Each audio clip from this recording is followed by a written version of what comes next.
Well, so this is the second one on the same night. I was working on getting this guy up and running, and I wanted to, I'm just going to put this down here so I can do this with both hands. So this guy, always one of my personal favorites because it just reminds me of so old school. It's got some building techniques that were in some of the old classic space sets. But this one's a little bit different. I had to replace the wire. The wire was really bad, so this is the new wire. Very, very nice wire. But this wire goes to these pickups in the bottom of this bogie. And so that this battery box is completely not needed except for structural integrity. So this battery, there is a battery in here, also adding weight to these things, so it sits on top of the copper rails better. So it's pretty simplistic. It's basically the same as I'll do this guy because it's easier. There's a hollowed out area in the bottom, and it comes out the wire comes out there. So the wire comes off the pickups, off the bogie, and just goes through that little hole and comes out here in the back, which then just loops around and connects to the monorail. So that's it. It is very as simplistic as it gets. Now, what I have done, and so you can watch this, what I have done, and this will go by itself without the front on it. So the front is just kind of dead space for now. But I'm going to put it on here. And I do all this to eliminate the battery boxes. So I'm going to hit the on button. Oops, that's turned off. On button, run. This is an RCX. Is it off or on? There we go. Oops. I'm gonna push this the other way. This is an RCX that is a little temperamental. So with the weight of the battery in the back, it holds the brushes onto the copper a lot better. So I mean, I can't complain about that at all. I don't need to use batteries. I can take that batteries. I can just actually substitute the weight bricks instead of wasting a battery box in this. Wouldn't make a wee bit difference, except the weight brick, I can probably enclose it in gray. I'm thinking about that right now.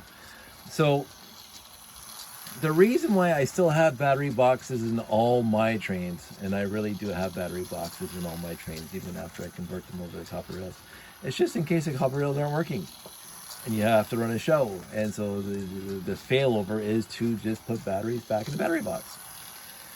Now this one, it's going to be slightly quote-unquote difficult because, of course, this one, the power lead is actually soldered right to the pickup braided wire on the bottom of the bogie. So I'd have to bring a spare wire, one of those wires over there, to a show in order to run this thing from the battery box, which is fine. I mean, I do have the ability to bring all that stuff. But I'm happy with this guy, and I mean, it's controlled by RCX. This one doesn't have a program in it. This is default right out of the box. The firmware has to be updated. But when you hit run, it turns on motor 1 and 3, and that's all it's doing here. And that'll go for the entire show now. Now, I do have the program for the loop, the monorail loop that this guy runs on. So I'm going to try running that at the show to see how it works, because again, I have that top secret project a couple weeks later that I want to make sure it's actually working. So I might. One thing I did realize, I pulled all this stuff out to replace wires, the old crappy 9-volt wires, the zombified 9-volt wires. I had forgotten that I already replaced these wires with this guy that I got from sale. Which is the same gauge, but it's not as flexible. It's almost like speaker wire. But I'm not going to replace him again. So even that guy, I brought him out so I could replace the light, because I got the 2 light sensors here. But I've already replaced these. I replaced these years ago. So these are one of the first ones I did before I met battery-powered bricks online. These are basically, he does the same thing and he does it better.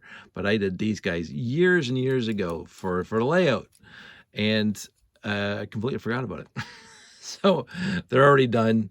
I'm not going to replace the wires, these old gray, these old red and black wires with the new stock, the new ultra flexible wire. Let me just get rid of this thing. I don't want it stuck in there. Oh, it's stuck in my finger now. With this stuff that we got from that, from the ultra flexible stuff, because this is, I was going to replace it with this stuff, with the gray on one side and the black on the other side, because I do want to keep that going for the sensors and everything else like this, but I've already replaced those, so I'm not going to replace them again. So that's it. That's all. I think right now, that's two that are really, really fantastically ready for the show. And I'm happy that this is working. And it's actually much better than it used to be. Let me just stop this thing when it gets over here. The brushes are straight back now, which they weren't before because of the way I soldered the old wire on there. It was pretty messy. I do have to come up with a way. I know for slot cars, these brushes are replaceable. There's ways of just having them click into some holder or something. I don't know if I have the space underneath these bogies to do that. Right now, the other ends of these wire braids are soldered to the wire coming out. So it just comes over to here into the motor. So there's give and take to this. I do like, and I think it's on this guy. No, it's not this guy at all. I haven't done this guy at all. Did I do this guy? No. So these are the two that are not done. The other one's already the white one that's on top. So I use copper sheets, and I cut pickup rails from the copper sheet instead of having braids. I don't know which one's better. I think the sheets are a little bit different because you have to have some sort of spring to push them down onto the copper. The braids seem to be better, but the braids are harder and they get messy quicker, especially, and you can't go backwards. That's what really messes up braids, the wire braids, if you go backwards. So it's still an evolution of testing, but for now, I have 3 working, and I'm going to work on that guy over there now. And I don't know exactly what I have to do for him. I'm just going to put this stuff out of the way for now. I'm just looking forward to a show. I got all my vehicles coming back together. Just looking forward to that. I have to be very careful with those things.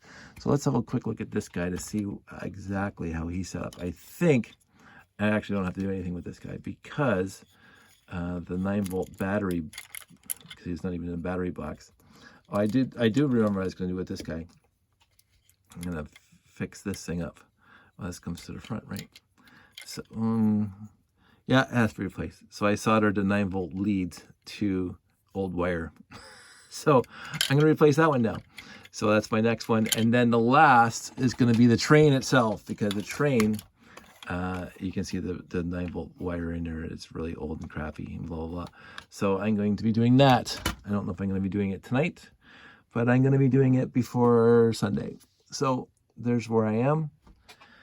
It's video number 2. So I'm back into the swing of things and making multiple videos in one day and pushing them scheduling them so they release later.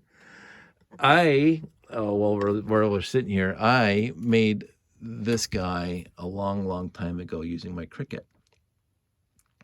And the idea was to give this to a random kid at the show, because when I was doing shows on my own, some kids would like to come up and quote unquote help, put stuff on display and whatever else. They're having a good time with it. So what I did is I made stuff, like, because I didn't get them run off to go get them engraved like you can. So I just printed this off my Cricut, and it worked pretty well. I think I gave it 1 or 2 in one show, and I just never bothered doing it again. Because overall, nobody came up except the look and not the help. But there was the one show, and I think it was a Brick Fete. So this is well before I started doing solo shows. And I still have, it's such a fond memory to this day, because, and I think I may have talked about it before, but for those of you new to the channel and don't want to go back 300 videos to find which one I talked about the story in, this is why I look forward to shows. You never know what's going to happen. You never know who you're going to meet. You never know what stories you're going to tell or what stories you're going to hear from people. But every single show, there's always a story. And I honestly can't remember if it was a Brick Fest. I don't think it was a Brick Fest, but anyway, it was a show where I set up the classic space layout, that guy right there. And what had happened was, it must not have been at a Brick Fest because I didn't have the habitat finished for.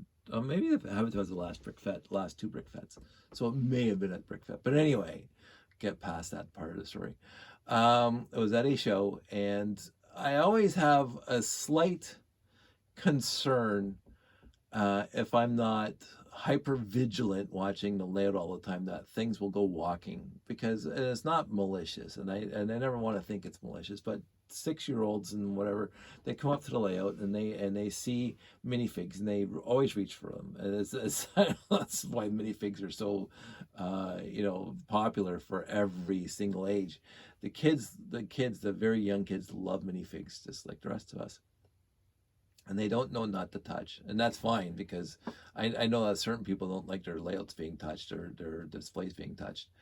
I am overall ambivalent if they're not doing any harm, although I do like the idea, because I do have train and monorail right close to the edge of the front, that I don't like people coming to the front of the layout and leaning over it, because the train hits them and it makes a mess and then smashes on the floor or whatever.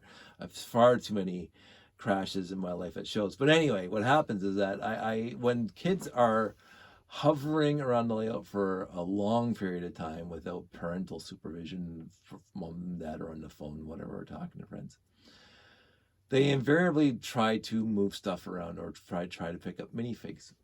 And it was after the pink minifigs came out, so Kenny, Lenny, Jenny, whatever. So I had a whole bunch of minifigs in the habitat and some around the layout. And Sandy pointed it out to me for a minute that where did all your minifigs in the habitat go?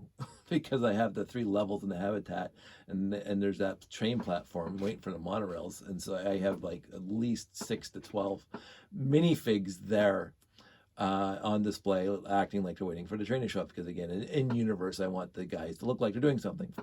So Sandy's walking out front, because I rarely get to the front. I'm always on the side or at the back talking to people.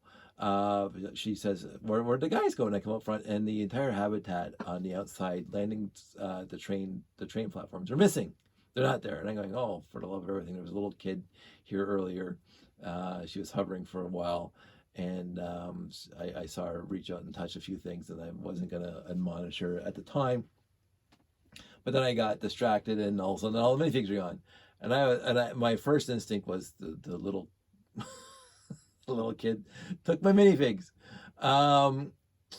I really have to stop that. You shouldn't think the very first thought in a situation like that shouldn't be the worst thought. So because then I started looking around the layout, like 10 minutes later, because the kid was gone, right? So what am I going to do? Chase through the whole building, give him my minifigs back. And then I notice just a little bit in a different area, all the minifigs were together that she took off the habitat, and she put them over there in a nice circle, like they were talking and they're like being with one another. Again, in universe, she actually, and that's what I really appreciate. And like she just didn't dump them there. She set them up like they're in a conversations or like they're doing something together. And then I thought, oh, isn't that sweet? So I left it for the rest of the show just like that. And then she happened to come back with her mom or dad, and she looked at me all shy like, and she goes, I hope you didn't mind, but the one minifig out there in the middle of the layout looked really lonely, so I wanted her to have some friends. So I think like the sweetest, cutest little thing ever. Like it's like oh yeah. So that's one story out of the many stories that I can talk about doing train shows, or shows with the layout and other shows where that the hobby shows and everything else like that. I have so many fond memories of hanging out with good and dear friends at shows, and sitting there for weekends, and I do miss the weekend shows that we used to do. that weren't brick vet. I mean, the brick vets are also fantastic because then we get our solo time with just the AFOLs, and then the 2 days of public. But when we used to do the hobby show and the toy train and doll show with no responsibility beyond filling in a 20 by 40 area, or sometimes I even convinced my guys to do a 40 by 40 area, and they all showed up and filled it in. Without any responsibility beyond just putting on a show, just sitting there talking to the public, and grabbing some Wendy burgers, and talking to Derek and having fun with Janie and Jeff and Callum and everybody else, even that very very very very popular builder now, that guy from Ottawa, that hi Jason. Before he became famous, we knew him before he was famous. He used to come out to shows, and even Greg Highland and all those guys would be at our shows sometimes, and we'd all sit around in our little zone and talking, and just enjoying each other's company, and admiring each other's creations, and talking about building techniques, whatever it is, how to shoot the breeze for 2 days, and without any kind of if it's a brick fet, or one of our festivals, one of our like brick world and stuff. Well, there's a lot more stuff going on. I love those too, but I really loved, and some of my older videos at the Toy Train and Doll Show that you can see on this layout, you can see all of us standing or sitting in a circle inside our little display area, just talking and having a great time. And I will say right now, the original concept for this copperized track was tested at one of our shows, one of those Toy Train and Doll shows, one of those hobby shows. I can't remember which one, but Derek was there, and I think Jeff was there, and I had put copper on just a straight piece of monorail, and I had pickup. I had a pickup with the wire brushes on it going to the motor, and I was just touching the 2 leads of a 9-volt battery box to the copper, and the thing was moving back and forth, and I thought, this is just going to be my future. Now, that was such a long time. That was even before the first brick vet, and here we are. The first brick vet was in 2011, so 11 years ago. So me playing with copper rails has been well over 12, 13, 14 years now. So, and I haven't progressed to the point where I'm 100% confident in the show readiness of it, but I use it enough to be confident that it's going to work for me. And so I'm happy with it, and I can't complain about it. So and it is to eliminate the battery boxes. This will be my next one where I'm going to eliminate the battery box. Although the battery box here is just a battery, it's not even a battery box. So I don't know if it's on. Oh, it's dead. I disconnected it. Let's see if that battery's still good. No, battery's still good, but I have to get rid of that wire. So I love the shows, not just because I get to display my stuff, but because of the stories that stick with me for a very, very long time. Like that little girl that was just the sweetest, kindest kid that did that, and she thought the minifig was feeling lonely. So that's also kind of why, I mean, it's part and parcel. I've always wanted, since I started doing Classic Space back when I was 11, 12 years old, I wanted a place for my space guys to live and work and have adventures with. And so, as I keep on saying, my layout has to look like it's a snapshot, like it's a picture of a day in the life of the people living on the Classic Space layout, or Cassiopeia, Sierra, Lunar Base. Look, somebody took a snapshot, like a still frame of everybody doing something, and moving, marching somewhere, or fixing something, or whatever it is. I just don't want to throw up everything and just cram the layout full of stuff, because I could do it. And again, I see layouts like that. In my Classic Space groups on Facebook, and I love them. I absolutely adore them. And again, what's for me is not for everybody, and what's for everybody else is not for me. But I love what they do, and I love to see it. So they can keep on doing the completely packed layouts, and I'm gonna just love looking at them and looking at all the details. My layout is gonna have quote unquote space for space, and um, I'm actually looking forward to it because this will be the first time. I mean, as we all know, I changed the corridor between the tower and the monorail station and stuff like that, and I've changed a few other things, and I haven't really got to see it set up.